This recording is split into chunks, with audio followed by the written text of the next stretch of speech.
இன்னைக்கு நம்ம நேர்களுக்காக என்ன சமைக்க போறீங்க? இன்னைக்கு வந்து நம்ம செட்டிநாடு ஸ்டைல்ல ஒரு திரக்கல் பண்ண போறோம். திரக்கல் சூப்பர். செட்டிநாடுனாலே திரக்கல் பேரு. ஆமா. ஸோ திரக்கல் என்ன திரக்கல் செய்ய போறீங்க? நான் இன்னைக்கு வந்து வெஜ்ல தான் கத்திரிக்காவும் உருளைக்கிழங்கு வச்சு பண்ண போறேன். சூப்பர். ஸோ திரக்கல் செய்வதற்கு தேவையான பொருட்கள் என்னென்ன? வெங்காயம், தக்காளி, எண்ணெய், கத்திரிக்காய், உருளைக்கிழங்கு, இஞ்சி பூண்டு விழுது, கசகசா, பூண்டு, உப்பு, சோம்பு, தேங்காய், பொட்டுக்கடலை, மஞ்சத்தூள், வெறும் மிளகாய்த்தூள், கருவேப்பிலை, கொத்தமல்லி, தனியாத்தூள். ஓகே, தேவையான பொருட்கள் எல்லாமே வந்து தயாரா இருக்கு. நிறைய இன்கிரீடியன்ட் இருக்கு. ஆமா, செட்டிநாடுனாலே அந்த மசாலாவுக்கு எக்ஸ்ட்ராவா இருக்கும். எக்ஸ்ட்ரா வந்து ஆட் பண்ணிக்கலாம். இதுல அரைக்க பொடிக்கணும் அப்படிதான். ஆமா, இல்ல நம்ம பொடிக்கலாம் எதுவும் போறது இல்ல. ஏன்னா நம்ம எல்லாமே தூள் அந்த மாதிரி தான் வச்சிருக்கோம். ஆனா அரைக்கிறதுக்கு மட்டும் நம்ம தேங்காய், பொட்டுக்கடலை, கசகசாலாம் போட்டு ஒரு விழுது அரைக்க போறோம். வதக்கிட்டா? இல்ல அப்படியே ராவாதான் அரைக்க போறோம். என்னென்னலாம் சேர்த்து சொன்னீங்க? தேங்காய், கசகசா, சோம்பு, பொட்டுக்கடலை. ஊற வைக்கணுமா? இல்ல இல்ல அப்படியே ட்ரையாவே தான் கொடுத்து, ஆனா தண்ணி கொடுத்து நல்ல ஒரு மைய விழுதா அரைக்க போறோம். அதுதான் வந்து அந்த ஒரு கிரேவிக்கு ஒரு திக்னஸ் கொடுக்கும், ஒரு நல்ல ஒரு டேஸ்டும் கொடுக்கும். ஓகே. இப்போ நம்ம இது தாளிசத்துக்காக நம்ம எதுவும் பெருசா ஆட் பண்ணல. தேவைப்பட்டா நீங்க பட்டை அதெல்லாம் போடுவீங்கன்னா போட்டுக்கலாம், இல்லைன்னா சோம்பு மட்டும் கூட போட்டுக்கலாம். நான் இன்னைக்கு வெறும் சோம்பு மட்டும் தான் போட போறேன். சோம்பு வந்து கொஞ்சம் கம்மியாவே போட்டுக்கலாம், ஏன்னா நம்ம அரைக்கும் போது சோம்பு ஆட் பண்ண போறோம். ஸோ தாளிசத்துலையும் போடும்போது ரொம்ப அதிகமாக சோம்போட ஃப்ளேவர் தெரியக்கூடாது. ஸோ கொஞ்சம் கம்மியாக.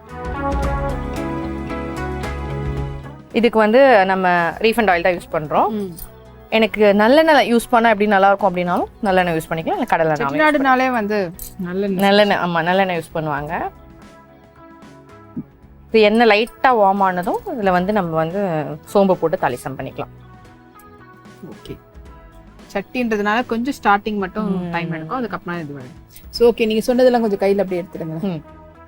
இது வந்து கசகசா, அதுக்கடுத்து அது கூட வந்து சோம்பு. இவ்வளோ கசகசா தேவையா? இல்லை இல்லை, இவ்வளோ வேண்டாம். எல்லாமே கொஞ்சம் கொஞ்சம் தான். நம்ம தனியாக ஒரு பாத்திரத்தில் போட்டு கட்டிடுவாங்க எல்லாத்தையும். எஸ்.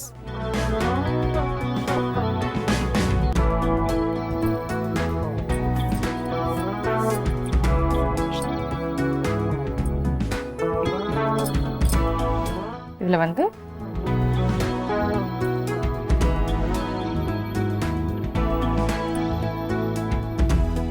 ஒரு 2 ஸ்பூன், ஒரு 3 ஸ்பூன் போல போட்டுக்கலாம். ஒரு 3 ஸ்பூன் போல கசகசா. சோம்பு வந்து ஒரே ஒரு ஸ்பூன் போட்டுக்கலாம், ஏன்னா நான் தாளிசத்துக்கும் போட போறேன். அதனால பொட்டுக்கடலை பாத்தீங்கன்னா அது ஒரு பெரிய ஸ்பூன் சொல்லுவாங்களா, அந்த ஸ்பூன் சைஸ்ல கொஞ்சம் போட்டுக்கலாம். தேங்காய் பாத்தீங்கன்னா ஒரு 1/4 முடி தேங்காய்ன்னு சொல்லுவாங்களா, அந்த ரேஞ்சுக்கு கொஞ்சமா போட்டுக்கலாம். ஒரு 2 பல்லு சொல்லுவாங்க, அந்த ரேஞ்சுக்கு தேங்காய் போட்டுக்கலாம். ஓகே. ஸோ இது எல்லாத்தையும் தான் தண்ணி விட்டு அரைச்சு. ஆமா, மைய விழுதா தண்ணி விட்டு நம்ம அரைச்சு எடுத்துக்க போறோம். நம்ம அதை ஃபைனலா தான் ஆட் பண்ண போறோம். இப்போ இதுல சோம்பு ஆட் பண்ணிக்கலாம். தாளிசத்துக்கு நல்லா புரிய ஆரம்பிச்சிடுச்சு. இப்போ இது கூடவே சோம்பு பார்த்தீங்களா, வார்ம்ல போடாம கொஞ்சம் அதிகமான இதுல போடும்போது அதிகமாக தான். இல்லை, வெங்காயம் ஆட் பண்ணிக்கலாம். பெரிய வெங்காயம். ஆமா, பெரிய வெங்காயம். எந்த அளவுக்கு எடுத்துக்கணும் குவான்டிட்டி? கத்திரிக்காய் பார்த்தீங்கன்னா ஒரு 6 கத்திரிக்காய் போல எடுத்திருக்கேன். உருளைக்கிழங்கு வந்து ஒரே ஒரு உருளைக்கிழங்கு எடுத்திருக்கேன். ஸோ அதுக்கு ஒரு பெரிய வெங்காயம் மட்டும் எடுத்துட்டேன். இப்போ வந்து நீங்க பட்டை, கிராம்பு, ஏலக்காய் இதெல்லாம் போட்டு நீங்க தாளிசம் பண்றதா இருந்தாலும் பண்ணலாம், இல்ல வெறும் சோம்பு மட்டும். ஆமா, சோம்பு போட்டு ஜஸ்ட் ஆப்ஷனல்.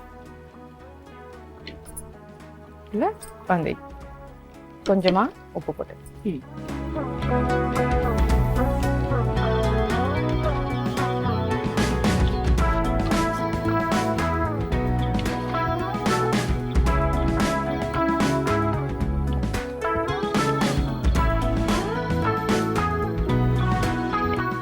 இதுல வந்து பூண்டு வந்து நம்ம வச்சிருக்கோம். பூண்டு தட்டியும் போடலாம், முழுசா போடுறதா இருந்தாலும் போட்டுக்கலாம். இது எண்ணெயில வந்து நல்லா அந்த பொரிஞ்சு வரும்னு சொல்லுவாங்களே, அந்த மாதிரி நல்லா அது பொரிஞ்சு வரணும்.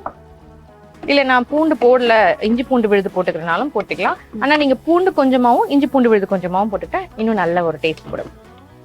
முழு பூண்டாவும் போடுறதா இருந்தா போடலாம், இல்ல ஒண்ணும் பாதிமா தட்டியும் போட்டுக்கலாம். பிளஸ் விழுது கொஞ்சம் ஆட். ஆமா, விழுதும் கொஞ்சம் ஆட் பண்ணிக்கலாம். விழுது ஆட் பண்றது ஆப்ஷனல் தான்.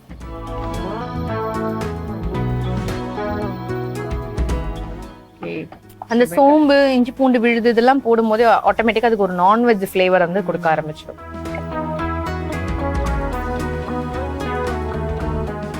இது நல்லா வதங்குது. இப்போ சொன்ன மாதிரி இதுல கொஞ்சமா இஞ்சி பூண்டு விழுது ஆட் பண்ணிக்கலாம். ரொம்ப அதிகமா இல்ல, கொஞ்சம் தான் போடுறேன்.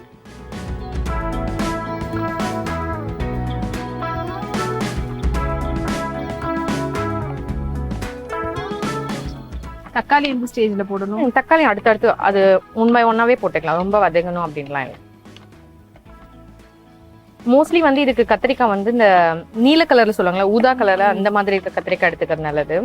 பச்சை கலர்ல ஒரு கத்திரிக்காய் இருக்கும், அந்த கத்திரிக்காய் இல்லாம இந்த மாதிரி நீல கலர் அல்லது ஊதா கலர்ல இருக்க கத்திரிக்காய். இப்போ இதுல தக்காளி போட்டுக்கலாம். தக்காளி வந்து ஒரு முழு தக்காளி அந்த அளவுக்கு போட்டுக்கலாம். நல்லா பொடிசா கட் பண்ணி. வெங்காயம் தக்காளி எந்த வாக்குல வேணாலும் கட் பண்ணி எப்படி வேணாலும் நீல வாக்குலயும் போட்டுக்கலாம், பொடியும் நறுக்கிக்கலாம். ஸோ வெங்காயம் தக்காளி நல்லா ஒரு பக்கம் வதங்கிட்டு இருக்குது, வதங்கட்டும், அதுக்கான டைம் கொடுத்துரும். அண்ட் இந்த பக்கம் வந்து பாத்தீங்கன்னா இந்த கிரேவிக்கான ஒரு ஸ்பெஷல் ஃபிளேவர் கொடுக்க போகிறது இந்த அரைக்க போற இந்த விழுது தான். அதுல என்னென்ன போட்டிருக்கோம் பாத்தீங்கன்னா பொட்டுக்கடலை, தேங்காய், கசகசா, சோம்பு, இது எல்லாத்தையும் தண்ணி விட்டு அரைச்சு விழுதா கொண்டு வந்துடுறோம். தேங்காய், கசகசா, சோம்பு, பொட்டுக்கடலை இது எல்லாத்தையும் வந்து தண்ணி விட்டு அரைச்சு விழுதா அரைச்சிட்டு வந்துடும் சொல்லியிருந்தோம்.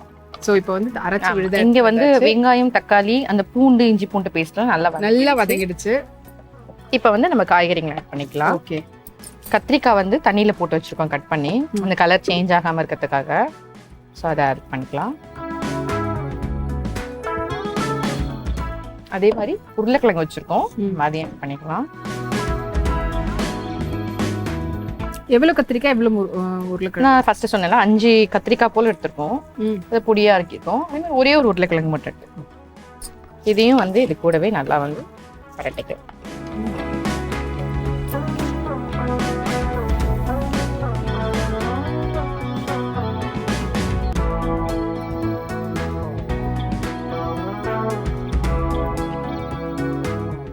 ஓகே, ஸோ உருளைக்கிழங்கும் கத்திரிக்காயும் நல்லா வெங்காயம் தக்காளியோட சேர்ந்து நல்லா மிக்ஸ் ஆகுது.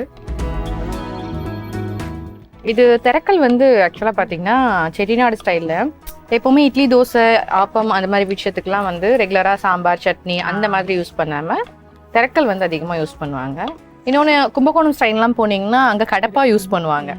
கடப்பாலையும் பாத்தீங்கன்னா உருளைக்கிழங்கு, சிறுபருப்பு அதெல்லாம் போட்டு ஒரு நல்ல ஒரு சாம்பார் மாதிரி தான் இருக்கும், இருந்தாலும் கொஞ்சம் திக்கா இருக்கும். பட் டேஸ்ட் நீங்க பாத்தீங்கன்னா அது ஒரு நான்வெஜ் கிரேவி மாதிரி தான் ஒரு டேஸ்ட் இருக்கும். அப்படியே கொஞ்சம் தள்ளி வந்தோம்னா சொஜ்ஜின்னு சொல்லுவாங்க. ஆமா, கத்திரிக்காய் போட்டு சொஜ்ஜி பண்ணுவாங்க.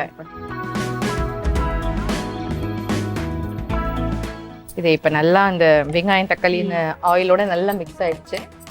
இப்போ இதுல வந்து கொஞ்சமா வந்து மஞ்சத்தூள் ஆட் பண்ணிக்கலாம். நம்ம வந்து வெறும் மிளகாய் தூள் வச்சிருக்கோம், இல்ல நான் குழம்பு மிளகாய் தூள் போட்டுக்கலாம் அப்படி கேட்டா அதுவும் போட்டுக்கலாம்.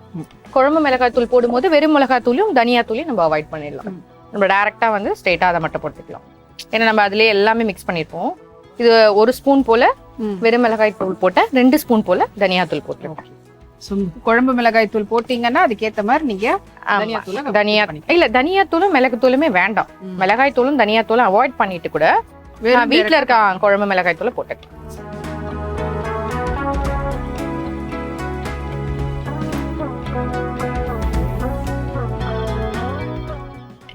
இதுல கொஞ்சமா கருவேப்பிலை போட்டுக்கலாம்,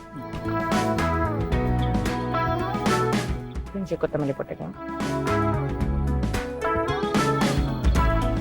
வெங்காயம் வதங்கத்துக்கு மட்டும் கொஞ்சமா உப்பு போட்டிருக்கேன். ஆமா, இப்ப இந்த டிஷ் இந்த காய்கறி எல்லாம் நல்லா குக் ஆகணும்.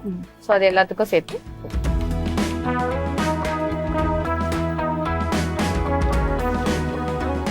இப்ப தண்ணி போட்டுக்கலாம்.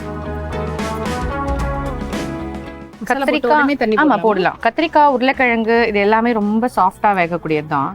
ரொம்ப நேரம் இன்னும் கொஞ்சம் கூட போடலாம். ரொம்ப நேரம்லாம் டைம் எடுக்காது, சீக்கிரமாவே குழஞ்சிரும் கத்திரிக்காயும் உருளைக்கிழங்கும். ஸோ நமக்கு ஒரு 10 நிமிஷத்துல ஒரு டிஃபன் ஐட்டம் பண்ணணும்னாலே இதை ஈஸியா பண்ணிடலாம். இன்னும் கொஞ்சம் குயிக்கா பண்ணணும்னா இன்னும் கொஞ்சம் உருளைக்கிழங்கு எல்லாமே வந்து இன்னும் கொஞ்சம் பொடியா சாப் பண்ணிக்கலாம். ஒரு சிலருக்கு வந்து அது தெரியணும்னு சொல்லுவாங்க, கத்திரிக்காய்லாம் ரொம்ப மேஷ் ஆயிடும்னா சாப்பிட மாட்டாங்க, அதனால கொஞ்சம் பெரிய சைஸ்ல போட்டிருக்கோம். மற்றபடி உங்களுக்கு வந்து எவ்வளவுக்கு எவ்வளவு சீக்கிரம் குக் ஆகணுமோ ஆமா சின்ன சைஸ் பொடிய சைஸ்ல கூட போட்டுக்கலாம். திறந்து வைக்கட்டுமா மூடி? இல்ல இது மூடி வச்சிடலாம். இது ஒரு 10 நிமிஷத்துல நம்மளுக்கு குக் ஆயிடும். ஆனதுக்கு அப்புறம் குக் ஆனதுக்கு அப்புறமா நம்ம அரைச்சு வச்சிருக்க அந்த விழுதை மட்டும் ஆட் பண்ணி ஒரே ஒரு கொதி விட்டா நம்மளோட திரக்கல் ரெடி ஆயிடும். ஓகே. இப்போ திரக்கல் போது ஆக்சுவலி மத்த வெஜிடபிள்ஸ்லயும் செய்யலாம். இப்போ இதே பேட்டர்ன்ல வேற எந்த வெஜிடபிள்ஸ்? இப்போ திரக்கல் வந்து மோஸ்ட்லி வந்து கத்திரிக்காயில செய்வாங்க, இல்ல தனியா உருளைக்கிழங்கு மட்டும் செய்வாங்க. நம்ம ரெண்டையும் ஆட் பண்ணி செய்யறோம்.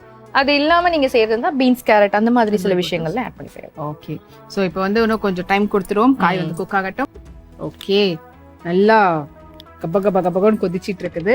கலரே நல்லா மாறி இருக்கு, கத்திரிக்காயும் உருளைக்கிழங்குதும். இப்போ இந்த பேஸ்ட் நம்ம ஆட் பண்ணிக்கலாம். ஓகே. இது வந்து பொட்டுக்கடலை, தேங்காய், கசகசா, அப்படியே ஃபுல்லாவே போட்டு. ஆமா, சோம்பு. இப்போ வந்து நல்ல இந்த காரஃபோடைய ஃப்ளேவர் வருது. இப்ப மூடி எடுத்ததும்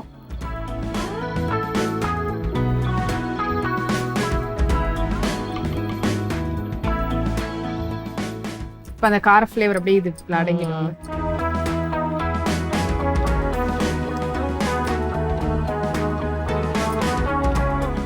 கொஞ்சமா தண்ணி போட்டுக்கலாம். ஏன்னா பொட்டுக்கடலை நம்ம போட்டிருக்கிறதுனால அது போய் உட்காரும். சட்னி வேற.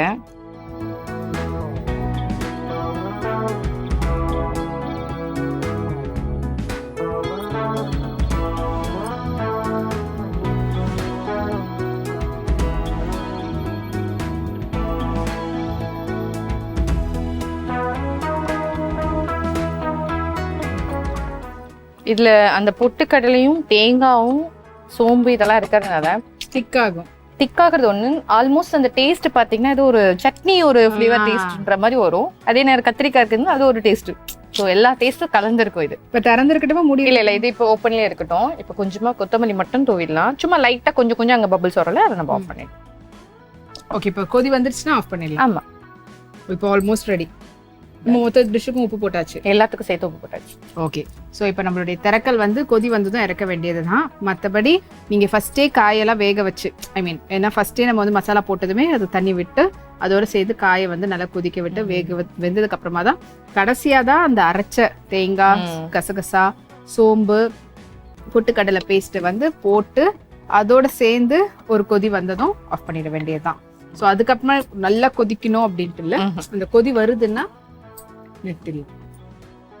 இப்ப தேங்காய் வந்து லாஸ்டா தான் ஊத்துவாங்க. தேங்காய் ஊத்துறதுக்கு கொதிக்கலாம், ரொம்ப நேரம் கொதிக்க வேண்டாம்னு சொல்லுவாங்க.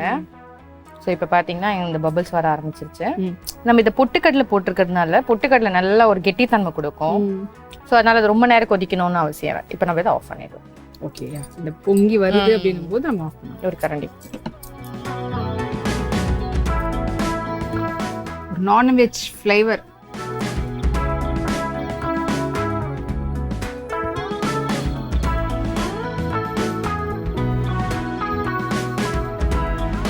சூப்பர்.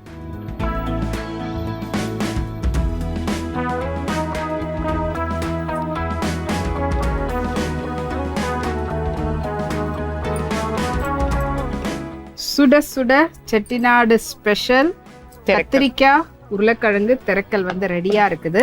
ஸோ இதை நான் எடுத்து டேஸ்ட் பண்றதுக்கு முன்னாடி இதை நம்ம எப்படி செஞ்சோன்ற செய்முறை விளக்கத்தை சுருக்கமா நேரில் சொல்லிடுங்க. ஃபர்ஸ்ட் ஒரு பாத்திரம் வச்சுக்கிறோம். அந்த பாத்திரத்துல காஞ்சதும் எண்ணெய் போட்டுக்கிறோம். எண்ணெய் நல்லா காஞ்சதும் அதில் நம்ம வச்சிருக்க சோம்பு போட்டுக்கிறோம்.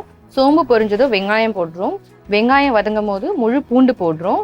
அது வதங்கும் போது தக்காளி போடுறோம், இஞ்சி பூண்டு விழுது போடுறோம். இதெல்லாம் நல்லா வதங்கும் பொழுது அதுல நம்ம வந்து கத்திரிக்காயும் உருளைக்கிழங்கும் போடுறோம். அதுவும் நல்லா வதங்கினதுக்கு அப்புறமா வெறும் மிளகாய் தூள், தனியாத்தூள், மஞ்சத்தூள், உப்பு போட்டு எல்லாத்தையும் நல்லா மிக்ஸ் பண்றோம். நம்ம தனியா தண்ணி கொட்டி இதை வந்து வேக வைக்கிறோம். இன்னொரு பாத்திரத்துல வந்து சோம்பு, கசகசா, பொட்டுக்கடலை, தேங்காய் இது எல்லாத்தையும் மைய விழுத அரைச்சி வச்சுக்கிறோம். இந்த கத்திரிக்காயும் உருளைக்கிழங்கு நல்லா வெந்ததுக்கு அப்புறமா நம்ம மைய அரைச்சி வச்ச விழுதை இதோட ஆட் பண்ணி லைட்டா ஒரு கொதி விட்டு கொத்தமல்லி தூவி இறக்கணும்னா நம்மளுடைய செட்டிநாடு ஸ்பெஷல் திரக்கல் ரெடி.